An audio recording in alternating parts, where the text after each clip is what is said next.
So in New York, we had a rash of sort of random violence on the subway a couple of years ago, and people were really worried, right? People were very anxious about riding the subway. So they announced that they were going to be putting cameras in subway cars. And it's kind of interesting, right? Because people were like, oh, great, there's going to be cameras in subway cars.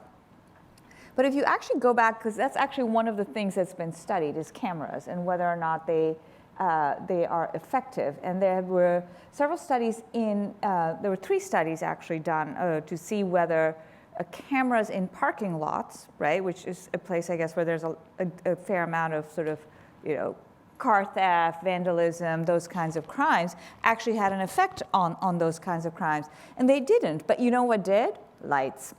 So sometimes it's like the low-tech solutions and the sort of simpler things that actually contribute to public safety. And I think, sort of going back to my point, like, I would really like to see efficacy demonstrated. If the government is going to put in place gigantic programs which have huge societal costs, then they need to be able to show that this is actually also going to have a positive outcome for people, rather than just assume that more is always better when it comes to information.